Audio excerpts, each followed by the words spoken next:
तो 2021 से मैं चंद्रशेखर के साथ रिलेशनशिप में हूँ। फिर आपने ही कहा कि बाबा साहब अम्बेडकर ने दो शादी की थी। स्टार्टिंग हुँ, में तो मुझे पता नहीं था कि चंद्रशेखर की शादी हो गई है। उन्होंने मुझे हुँ, बताया ही नहीं, बहुत बाद में पता चला जब हम बहुत डीप रिलेशनशिप में जा चुके थे, वो भी और मैं भी। मैंने तो एक हाँ, गरीब चंद्रशेखर को पसंद किया था। जो नुकसान हुँ, होगा, मेरी बहनों की शादी नहीं होगी ना, ज्यादा से ज्यादा मेरी शादी नहीं होगी। ये लड़ाई हुँ। आत्मसम्मान की है।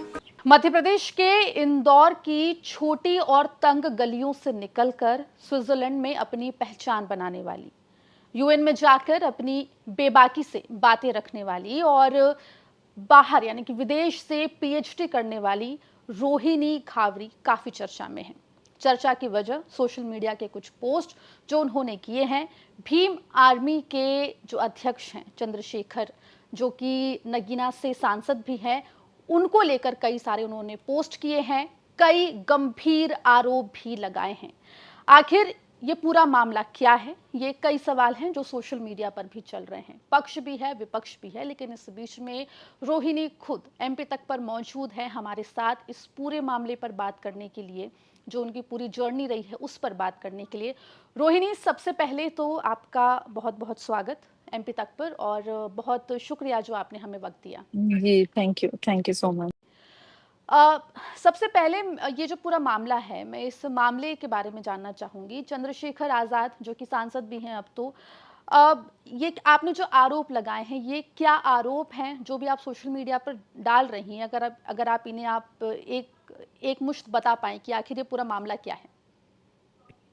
देखिए, मामला मैं ऐसा पहली बार नहीं है, 2 से 3 बार मैं बताने की कोशिश कर रही हूँ, और इसका हुँ, पेन क्यों है, इसके पीछे की वजह भी मैं बताना चाहती हूँ। कि हुँ, विमेन हुँ, राइट और विमेन डिग्निटी का सवाल है, किस तरीके से हम लोग यहाँ तक पहुंचे। मैं खुद मध्य प्रदेश सरकार की स्कॉलरशिप से यहाँ पर पढ़ने आई हूँ। मुझे स्कॉलरशिप मिली थी हुँ, 1 करोड़ की। उसके बेसिस पे मैं यहाँ पीएचडी फिनिश करी, मैंने अपनी पीएचडी की, साथ ही साथ मैंने यूएन में भी भारतीय मुद्दों पर बात रखी है। अब ये सारी जर्नी में कहाँ पर, वो कहते हैं ना कि अच्छाई के साथ बुराइयां भी हमारी जिंदगी में आती रहती हैं, और बहुत सारे पेन और चीजें, it's like part of life. तो हुँ, 2021 से मैं चंद्रशेखर के साथ रिलेशनशिप में हूँ, और उसके बाद हमने बहुत से अप्स एंड डाउन साथ में देखे सारी, क्योंकि हुँ, 2021 में तो उनका पॉलिटिकल करियर उतना ज्यादा हाइप पे नहीं था। वो खुद भी हुँ, एक हुँ, बहुत ज्यादा स्ट्रगल कर रहे थे, तो वहां से ये सब कुछ एक जर्नी आईएलओ फाउंडेशन, जो इंटरनेशनल लेबर ऑर्गेनाइजेशन है, उसके मुद्दे पर चर्चा हुई, उसको लेकर ये सारी चीजें शुरू हुई। अब वो एक इमोशनल कनेक्शन सारी जैसे नॉर्मल रिलेशनशिप में होता है, वो स्टार्ट हुआ। लेकिन बाद में जब मुझे ये चीजें समझ में आई, क्योंकि 3 साल में तो सब चीजें ठीक ही है कि हम लोग रह रहे थे, और बहुत सारी, क्योंकि हमारा रिलेशन सामाजिक आंदोलन के लिए ज्यादा था, क्योंकि हम लोग हुँ, दोनों ही बहुजन मूवमेंट, अम्बेडकर मूवमेंट के लिए काम कर रहे थे। तो हमारी जर्नी में ये सारी चीजें बहुत बड़ा इंपॉर्टेंट रोल प्ले कर रही थी।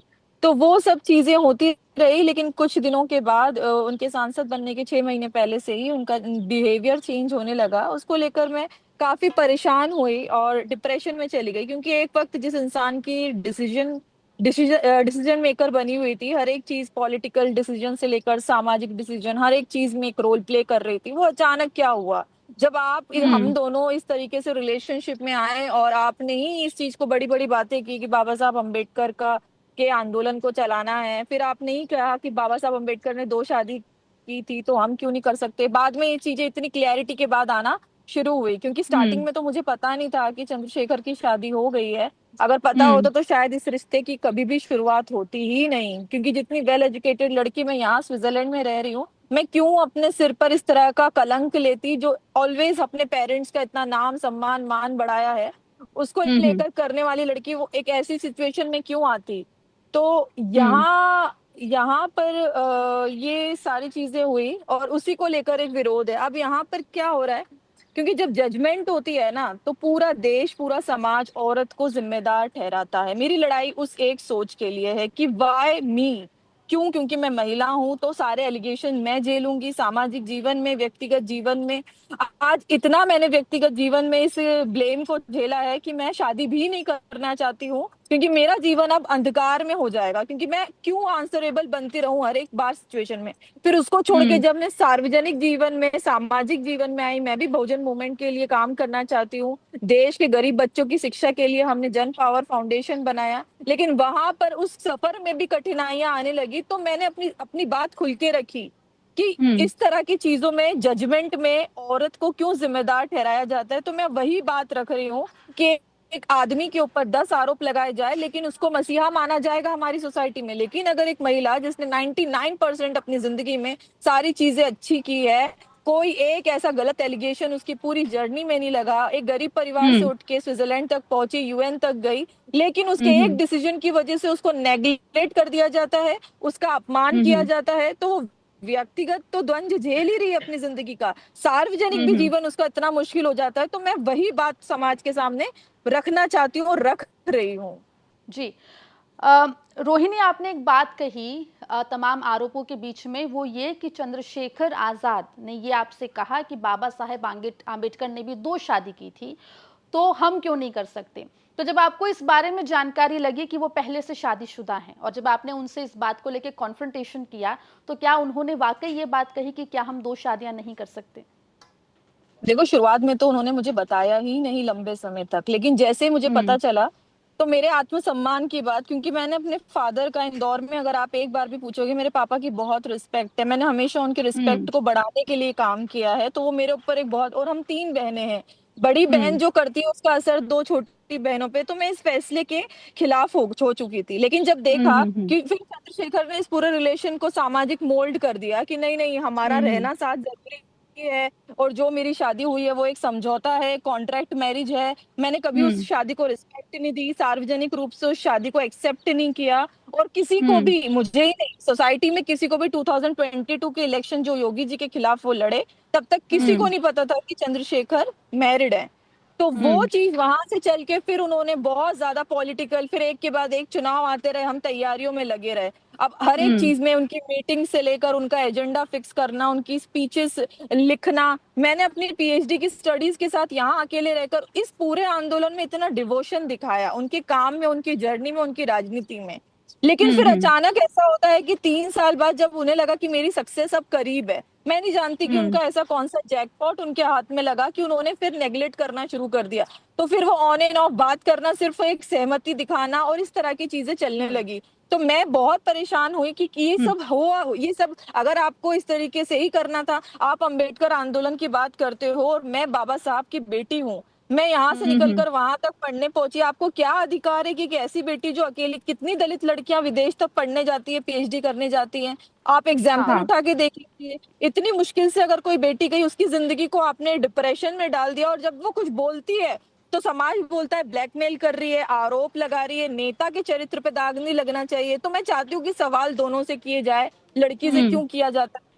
और ऐसा जी। सिर्फ ये मेरी कंडीशन नहीं, इस तरह की सिचुएशन में जो लड़कियां फंसती है ना, सोशल जो सोच बन चुकी है, महिला को गलत ठहराना, परिवार महिला को गलत ठहराता है, ये मेरी कहानी नहीं, लड़कियों की कहानी है। इसीलिए मैं इसको लड़कर समाज को ये हम्म। दिखाना चाहती हूँ कि आप लड़की को ब्लेम करने से पहले इस तरह की सिचुएशन में देखें। जी। रोहिणी, तमाम आरोप जो आप लगा रही हैं, आप बकायदा स्क्रीनशॉट्स भी सोशल मीडिया पर पोस्ट कर रही हैं, वो भी हम सबने देखा है। आपने इसको लेकर सवाल उठ रहा है कि आपने आखिर इस पूरे मामले की रिपोर्ट क्यों कहीं पर दर्ज नहीं कराई। अगर ये धोखेबाजी है, धोखाधड़ी हुई है, आपसे झूठ बोला गया, चीजें छुपाई गई, तो आपने इसकी ऑफिशियल कंप्लेंट क्यों नहीं की पुलिस के पास? ऑलरेडी मैंने कंप्लेन की प्रिपरेशन कर दी है, क्योंकि डिफिकल्ट इसलिए हम्म। थोड़ा सा हो रहा है क्योंकि मैं स्विट्जरलैंड में हूँ, अभी मैं वहां पर प्रेजेंट नहीं हूँ, वरना मैं खुद जाकर ये चीज कर सकती थी। लेकिन उसकी हम्म। एक प्रॉपर प्रिपरेशन, डॉक्यूमेंटेशन हो रहा है, और उसके ऊपर, और उसकी हम्म। भी नौबत इसीलिए आ रही है कि जब मैं चाहती थी कि सोशली इसकी थिंकिंग हो, लेकिन अब समझ में आ रहा है कि देश का कानून क्या रोल प्ले करता है, क्योंकि सोसाइटी को आप अपनी बात एक्सप्लेन कर ही नहीं सकते, उनके थॉट प्रोसेस पे आप सवाल जवाब कर ही नहीं सकते हो, तो आपको कानून हम्म। की मदद लेनी पड़ेगी अपने आप की डिग्निटी के लिए, अपने बात को रखने के लिए। तो कानून की मदद लेने की वजह भी अब ये बन चुकी है कि एटलीस्ट कोर्ट में जाकर क्लियरिटी मिले कि कौन सही है, कौन गलत है, क्या हम्म। चीजें हुई है। अगर मैं हम्म। डिप्रेशन में गई हूँ, मैं उस वक्त इस हालात में पहुंच चुकी थी कि मैंने 2 अटेम्प्ट करने की कोशिश की। आप मानिए एक गरीब परिवार की लड़की जो यहाँ तक निकली, अगर मेरी डेथ हो जाती है और उस टाइम पे मैं ट्रिगर कर चुकी, क्योंकि अकेले उन हालातों से लड़ रही थी। एक तरफ पीएचडी बिल्कुल। की थीसिस लिख रही थी डिप्रेशन में, दूसरी तरफ इस तरह का ये जो रिलेशनशिप को लेकर जो प्रॉब्लम्स क्रिएट हुई थी वो फेस कर रही थी, लेकिन मैं चुप रही। पिछले साल भी मैं हम्म। चुप रही क्योंकि इनका सांसद का चुनाव सिर पे था। मैं नहीं चाहती थी इनको हम्म। किसी तरह का नुकसान हो, तो मैं बैकआउट कर चुकी थी। अब वो हम्म। इतना कुछ करने के बाद भी सिर्फ और सिर्फ मुझे सुनाया जा रहा है। तो मेरी अब ये लड़ाई इसीलिए इंपॉर्टेंट बन चुकी है कि मैं अपना पॉइंट ऑफ व्यू, भले मैं लड़ूं या मरूं, लेकिन मैं अपनी हम्म। बात को कहना चाहती हूँ समाज के सामने। हम्म। जी बिल्कुल। हम थोड़ा बैकग्राउंडर भी जानना चाहेंगे, पहली बार आप चंद्रशेखर से कब मिली? और एक सवाल ये भी कि जब आपको ये तमाम चीज़ें जो पता चली, जैसा कि आपने बताया कि इलेक्शन के कुछ 6 महीने पहले से उनका बिहेवियर में चेंज जो है वो आने लगा, तो इसके बीच में कितना समय था? आपने बताया कि आप लगभग 3 साल रिलेशनशिप में रही, लेकिन इसकी शुरुआत कहाँ से और कैसे हुई? जून 2021 से हम लोगों की बात स्टार्ट हुई। जब मैं 6 महीने हुँ। हुए थे, मैं यहाँ आई थी स्विट्जरलैंड में। मैं आईएलओ ऑर्गेनाइजेशन में कुछ अधिकारियों से मिली, कुछ डिप्लोमेट से मिली, और उस पे हम इंडियन हुँ। लेबर जो सफाई कर्मी है उनके मुद्दों को लेकर, क्योंकि मेरी मम्मी खुद सफाई कर्मी है, तो मैं चाहती थी कि उनकी हुँ। आवाज उठाई जाए एक बड़े मंच से। अगर मुझे हुँ। हुँ। यूनिवर्स ने यहाँ भेजा है तो मेरा दायित्व बनता है कि मैं अपने लोगों की पीड़ा को समझूं। उस वक्त हुँ। फिर हुँ। चंद्रशेखर का वाल्मीकि कम्युनिटी में एक अच्छा सम्मान बढ़ रहा था। मनीषा वाल्मीकि हत्याकांड के बाद से वो लगा था कि हुँ। वो व्यक्ति वाल्मीकि समाज की भी आवाज उठाएगा। तो हमने सोचा कि ठीक है, जो क्रेडिट आईएलओ का मिलना चाहिए, क्योंकि मैं स्टूडेंट हूँ, मुझे ग्लैमर, पॉलिटिक्स, राजनीति या किसी भी तरह की कोई भी चीजों से कोई लेना देना नहीं था। तो मैं चाहती थी कि चंद्रशेखर से जुड़कर उनको ये एडवांटेज मिले। अगर ये मेरे अंदर इस तरह की सोच होती तो मैं शायद किसी कांग्रेस, बीजेपी के इंदौर के लीडर को चूज करती और उनकी हेल्प करती इस चीज में। लेकिन चंद्रशेखर हुँ। का संघर्ष समाज ने देखा था, उस तरीके से जो दिखाया गया था संघर्ष, जो समाज को, मैं भी अनजान थी उन चीजों से, तो जो देखा था वही समझा था। तो वहां से ये शुरुआत हुई, और फिर आंदोलन के साथ ही इतने मजबूती से बने कि उनकी पॉलिटिकल पार्टी का सिंबल, उनकी राजनीति हुँ। नगीना सीट, सांसद बनने से लेकर हर एक डिसीजन हम हुँ। दोनों ने हुँ। लिए हैं। हुँ। जी, बिल्कुल। अम, और ये 3 साल के रिलेशनशिप में कभी आपको क्योंकि अमूमन ऐसा हम देखते हैं कि दोस्तों से भी मुलाकात होती है, कई बार परिवारजनों से भी या एक्सटेंडेड फैमिली से भी मुलाकात होती है, कहीं से आपको नहीं पता चला कि वो शादीशुदा हैं। और सवाल इसमें एडिशनल ये भी है कि क्या चंद्रशेखर ने आपको ये बताया कि वो शादीशुदा हैं या आपको ये कहीं से पता चला? और कब? उन्होंने तो मुझे बताया ही नहीं। उन्होंने मुझे हुँ। बताया ही नहीं, बहुत बाद में पता चला, जब हम बहुत डीप रिलेशनशिप में जा चुके थे, वो भी और मैं भी। उसके हुँ। बाद मुझे जब पता चला तो मैंने विरोध किया। मैं नहीं रहना हुँ। चाहती थी, क्योंकि मैं क्यों इस तरह के कलंक के साथ अपना जीवन जीऊं, जब मैंने अपना व्हाइट पेपर इमेज रखी है बचपन से। कोई अगर मुझे ये करना होता तो शायद मैं अपनी एमबीए की लाइफ में करती इंडिया में रहकर, या मैं अपनी बीबीए फॉरेन ट्रेड किया उस टाइम पे, तो पीएचडी करने के बाद फॉरेनर्स के बीच में रहकर मैं इस डिसीजन को क्यों लेती। तो जब पता हुँ। चला सारी चीजें, तो फिर चंद्रशेखर उस टाइम पे बहुत टूट चुके थे। उन्होंने कहा था कि अगर तुम इस रिश्ते को तोड़ती हो, छोड़ती हो, और उस टाइम की सिचुएशन सब जानते हैं, मैं नहीं, उनकी पार्टी के लोग जानते हैं, उनके साथ के लोग जानते हैं कि वो कितने डिप्रेस्ड हो गए थे जब मैंने उनको छोड़ने का हुँ। फैसला किया था। हुँ। फिर हुँ। इतना दबाव, एवरीडे करने की धमकी देना या उस तरह की बात करना, फिर रोना, सारी चीजें जो मैंने, फिर मुझे इतनी मजबूरी हो जाती है प्रूफ एविडेंस दिखाने की लोगों को, क्योंकि बात सुनना नहीं चाहते हैं लोग, सिर्फ हुँ। एक राजनीति राजनीति और एक नेता नेता देख रहे हैं। मैं एक कॉमन पर्सन की तरह अपनी बात रखती हूँ, और मैं चाहती हूँ कि वो मेरे लिए भी कॉमन पर्सन है। मैंने तो एक हाँ। गरीब चंद्रशेखर को पसंद किया था, मैंने सांसद चंद्रशेखर को पसंद नहीं किया था। मैंने उस चंद्रशेखर को हुँ। पसंद किया था उस वक्त जो एक टी शर्ट पहन के गरीबी में अपनी फैमिली के बीच, या अपने गांव गांव के घर में, एक छोटे से घर में बैठकर मुझसे वीडियो कॉल करते थे, और मैं स्विट्जरलैंड में थी। तो जो लोग मुझ पर हुँ। पैसों का एलिगेशन लगाते हैं ना, उन लोगों के लिए भी ये इंपॉर्टेंट है कि एक लड़की का समर्पण कितना है। आप लड़की की जर्नी को सुनना ही नहीं चाहते हुँ। हो, आप सिर्फ और सिर्फ उसके एलिगेशंस पे हो। तो यहाँ ये चीज स्टार्ट हुई। हुँ। जी। अम, जब आपने ये तय किया कि आप इस पूरे मामले को पब्लिक डोमेन में लेकर आएँगे और आपने अपने रास्ते एक तरीके से चंद्रशेखर आज़ाद से आपने अलग कर लिए और आप लगातार जो है इस मामले से जुड़े हुए स्क्रीनशॉट्स या वीडियोज़ भी आप जो हैं सोशल मीडिया पर पोस्ट कर रही हैं। क्या चंद्रशेखर ने आपसे बात करने की कोशिश की इस मामले में? नहीं, अभी तो नहीं की है। उन्होंने कुछ लोगों के हुँ। माध्यम से मुझे मैसेजेस भेजना शुरू किए, मतलब उन लोगों ने बताया कि उसको हम्म। बोलो ये सब चीजें नहीं करेगी, कुछ भी नहीं होगा इन चीजों से, कोई मेरा कुछ बिगाड़ नहीं पाएगा, उसी का हम्म। नुकसान होगा, वो करियर बर्बाद हो जाएगा। उसकी दो छोटी, मेरी एक छोटी बहन डेंटिस्ट है और एक लॉयर है, तो और मेरा हम्म। भाई इंजीनियर है। तो वही कि भाई फैमिली का बोझ देना, पर मैंने कहा ये लड़ाई मेरी है, मैं अपनी तो क्लियरिटी दूंगी समाज को, मैं क्यों एलिगेशन झेलती रहूं। जो नुकसान हम्म। होगा, मेरी बहनों की शादी नहीं होगी ना, ज्यादा से ज्यादा मेरी शादी नहीं होगी, फर्क नहीं पड़ता, लेकिन मैं अपना सच हम्म। तो बोलूंगी, मैं लड़ूंगी अपने लिए। और मैं अपने लिए नहीं, हम्म। समाज की उन महिलाओं के ऊपर भी सामने उनकी भी आवाज बनना चाहती हूँ जिनके साथ सेम सिचुएशन होती है और वो इस तरीके की सिचुएशन में फंस जाती है। जी, बिल्कुल। आपने अपनी एक पोस्ट में ये लिखा था कि चंद्रशेखर ने ऐसी और भी लड़कियों को प्रताड़ित किया है, और ऐसे जो प्रताड़ित लड़कियां हैं वो आपसे संपर्क भी करती हैं। तो क्या आप हमें कोई आइडिया दे सकती हैं कितने और ऐसे लड़कियां हैं जिन्होंने आपसे संपर्क किया है इस मामले पर, आपके आवाज बुलंद करने के बाद वो सामने आई हैं? देखिए, जब मैंने चंद्रशेखर के खिलाफ ट्वीट लिखा, क्योंकि जब तक मैं पक्ष हुँ। में लिखती थी तो कुछ इस तरह के मामले आए नहीं, सबको पता था कि भाई ये तो साथ में ही, वो क्यों सुनेगी रोहिणी हमारी। तो हुँ। उस वक्त तक किसी ने मुझ तक ये बात नहीं पहुंचाई, लेकिन जब जैसे ही मैंने हुँ। खिलाफ लिखा, उसके बाद मेरे पास कई इस तरह के मामले आने लगे, तो फिर और ज्यादा मेरा एग्रेशन बढ़ा कि इसका मतलब तो तुम हैबिचुअल हो इस चीज में, तुमने सेम हुँ। चीजें रिपीट की है, तुम्हारे लिए ये हुँ। नया नहीं था। 3 साल किसी की लड़की, किसी की बेटी के जिंदगी के खराब करके उसकी लाइफ का जो प्रीशियस गोल्डन टाइम है, मेरी फ्रेंड्स मुझे बेवकूफ बोलती थी यहाँ स्विट्जरलैंड में कि यहाँ पर रहकर तुम ये सब क्यों कर रही हो, तुम कैसे उस हुँ। इंसान की बातों में ट्रैप्ड हो। पर मैं बोलती थी नहीं नहीं, हम दोनों को मिलकर समाज का बहुत अच्छा करना है, हमारी जर्नी हुँ। और है, हम लोग कुछ और हुँ। करना चाहते हैं, तो उसको लेकर, तो वो सब कुछ झेलने के बाद भी मैंने इतना पेन फील किया। फिर जब इन लड़कियों से बात हुई मेरी, इन लड़कियों ने मुझे बताया कि सेम चीज हुई है, तब मेरा एग्रेशन और बढ़ा। लेकिन उस टाइम पे सांसद के चुनाव थे, मैं कोई बवाल खड़ा करना नहीं चाहती थी, मैं बैकआउट हो गई, मैंने बोला कोई बात नहीं, इनको लड़ने दो। लड़ने के भी हुँ। बाद मैं कुछ नहीं बोली, क्यों? क्योंकि वो बनने के बाद अगर बोलती तो भी समाज लड़की को बोलता कि देखो वो सांसद बन गया तो बोल रही है, आज बोल रही हूँ हुँ। तो बोल रहे 2 साल बाद यूपी चुनाव है तो बोल रही है। तो मतलब दवा हुँ। आवाज कब बोलेगी लड़की? इलेक्शन तो बैक हुँ। टू बैक आएंगे, तभी तो अपनी हाँ। बात रखनी पड़ेगी। रोहिणी, कुल कितनी कितनी और लड़कियाँ आपके संपर्क में आई हैं, अगर आप हमें कोई डिजिट बता पाएँ? देखिए, डिजिट में मैं बिना प्रूफ के बात नहीं करती हूँ, अगर मैं आज बोल दूं, एक नंबर बता दूं और कल को मैं हुँ। उनको प्रूफ ना कर पाऊं, और हुँ। है तो सच, लेकिन बिना प्रूफ के कोई सुनेगा नहीं, तो जो हुँ। प्रूफ है उसके ऊपर बोलना। तो ये जो 2 लड़कियों के स्क्रीनशॉट्स मैंने शेयर किए हैं, इनसे तो मेरी खुद बात हुई है, तो जिनसे बात हुई है हुँ। वो मेरे पास हुँ। प्रूफ है।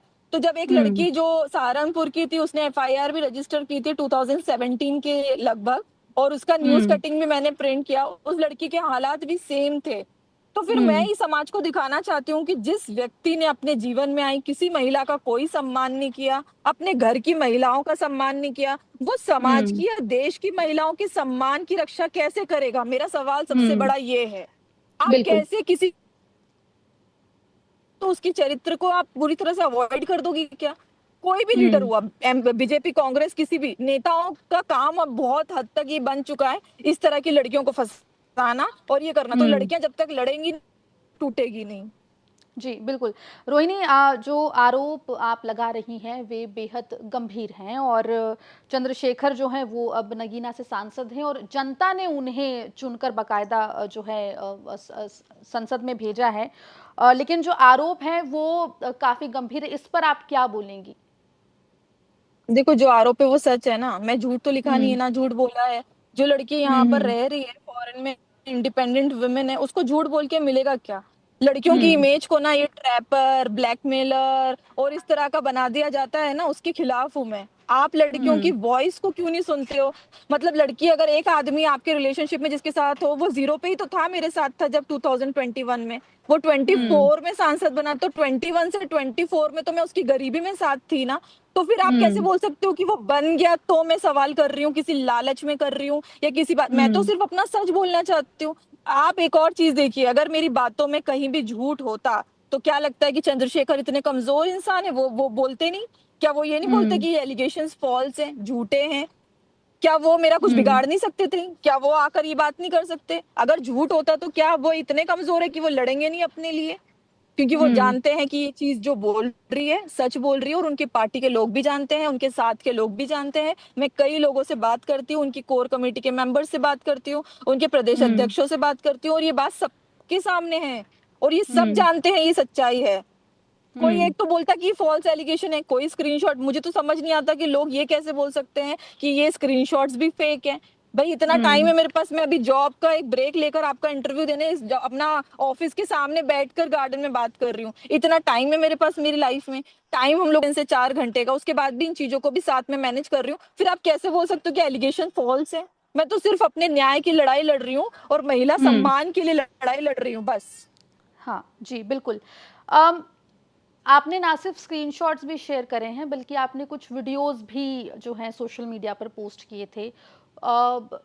उन वीडियोस को लेकर मैं जानना चाहूंगी, क्या वाकई में वो वीडियो सही है? उनके पीछे क्या कुछ है? कौन सी वीडियोस, किस तरह की वीडियोस की बात कर रही हैं आप? सोशल मीडिया पर जो वीडियो है, तस्वीरें हैं, वो भी शेयर हो रही हैं चंद्रशेखर के साथ, मैंने तो अब जिसमें वो तक कुछ भी आपसे, ना झूठ, हाँ जिसमें हाँ, वो झूठ नहीं बोला है। क्योंकि एक बार हम्म जब मैंने उनकी पिछले साल की बात है, जब मैंने अपनी बात को प्रूफ करने के लिए उनकी रोती हुई वीडियो डाल दी थी कि देखो इस हम्म इंसान ने मुझे किस तरीके से मैनिपुलेट किया है। अब जिसको हम अपनी समाज का मसीहा समझ रहे हैं, जिसकी मैं चंद्रशेखर की रिस्पेक्ट इतनी ज्यादा करती थी कि मुझे लगता था कि वो व्यक्ति कभी झूठ बोल ही नहीं सकता, जो अम्बेडकर आंदोलन की बात कर रहा है, तो उसकी हर बात को मैंने सच माना, उसके उसकी फीलिंग्स को मैंने सच माना, उसकी हर एक चीज को, कि वो ये गेम क्यों खेलेगा अगर वो ये सब कर रहा हम्म है। तो फिर मुझे बताने के लिए ये किया। अब वो वीडियो कॉल्स, रिकॉर्डिंग्स और ये सारी चीजें जो डलती हैं वो सब सच है, झूठ कैसे हो सकता है? अब एआई आ गया है हम्म तो क्या आप हर एक चीज के ऊपर क्वेश्चन मार्क लगा दोगे क्या? जी, बिल्कुल। अ, एक एक एलिगेशन, देखिए आपने तमाम आरोप लगाए, लेकिन एक एलिगेशन आपके ऊपर लग रहा है, और उसको लेके मैं आपसे जो है आपकी प्रतिक्रिया चाहूंगी। भीम आर्मी का ये आरोप है कि क्योंकि आप बहुजन समाज पार्टी या मायावती की तारीफ करती नजर आती हैं, तो ऐसे में ये एक आरोप लगता है कि बीएसपी ने कहीं आपको प्लान तो नहीं किया है चंद्रशेखर आजाद के खिलाफ? मैंने तो आज तक बीएसपी के किसी भी व्यक्ति से बात भी नहीं की। और बहन जी हम्म हमारी आदर्श है, देश की हर महिला के आदर्श है, देश की सबसे संघर्षशील महिला हैं, नेता हैं, तो हम्म उनकी तारीफ तो मैं आज से नहीं, 2019 का अगर आप न्यूज़पेपर उठा के देखेंगे मेरी फेसबुक पे, तो जब मुझसे मुझसे हम्म रिपोर्टर ने सवाल किया आप आदर्श अपनी आज की राजनीति में किसे अपना आदर्श मानती हो, तो 2019 के पेपर में आप बहन जी का नाम देखेंगे, और ये प्रूफ है, झूठ नहीं है। तो उनकी बात हम्म रखना। और आज भी मैं देखो, बहुजनों में अगर अभी लीडरशिप देखी जाए तो बहन जी हमारी लीडर है और हम मानते हैं उनको अपनी लीडर। और चंद्रशेखर को कुछ युवा, कुछ भटके हुए युवा और बसपा के छोड़े हुए लोग नेता मानते हैं। हम्म हम्म तो ये चीजों का डिफरेंस है। तो बहन जी के बारे में बोलने से ये तो कहीं भी प्रूफ नहीं होता कि मैं बहन जी के, और बहन जी आपको लगता है क्या कि एक इतनी इंटेलेक्चुअल मेच्योर महिला वो इस तरह की चीजें करवाएंगी? और आपको क्या लगता है कि मेरी डिग्निटी पे सवाल किसी पैसों की वजह से खड़े किए जाएंगे? मुझे कोई 1,000 करोड़ भी देगा ना, तब भी मैं इस तरह की चीजें नहीं करूंगी। ये लड़ाई हम्म आत्मसम्मान की है, और ये जब तक नहीं जी लड़ूंगी ना शायद मैं जी नहीं पाऊंगी, इसीलिए मैं बोल रही हूँ।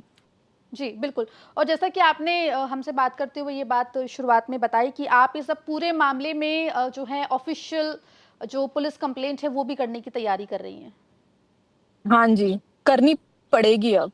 उसकी पूरी हम्म प्रिपरेशन हो गई है, डॉक्यूमेंटेशन हो गई है, क्योंकि बात को सामाजिक रूप से समझाया नहीं जा रहा है। कोशिश की हम्म मैंने सामाजिक रूप से इस चीज को सुलझाने की, बोलने की, क्योंकि ये जो हम्म समाज है ना, इस समाज से मेरी ये लड़ाई है कि महिला के ऊपर अगर एक आरोप लग गया, उसकी उसकी जिंदगी का जो एक पड़ाव है, एक इंडिपेंडेंट वुमेन 25 साल के बाद जीवन साथी की तलाश नहीं करेगी तो कब करेगी? उसके पहले तक हम्म तो उसने अपने पिता की इज्जत रखी, एजुकेशन की, उसके बाद अगर कोई एक गलत आदमी उसकी जिंदगी में आ जाता है, उसके उस टाइम को वेस्ट कर देता है कि वो शादी भी नहीं करना चाहती, इतनी तोड़फोड़ मचा देता है उसकी लाइफ में। अब अगर वो लड़की उसके बाद भी समाज उस लड़की को चरित्रहीन बोलेगा, उस लड़के को हम्म चरित्रहीन नहीं बोलेगा, उसको बोलेगा ये मसीहा है समाज का। मेरी फाइट इस सोच की है जी, कि जब बिल्कुल। आदमी के ऊपर इतने एलिगेशन के बाद भी वो चरित्रहीन नहीं हुआ, लेकिन महिला हम्म चरित्रहीन हो गई।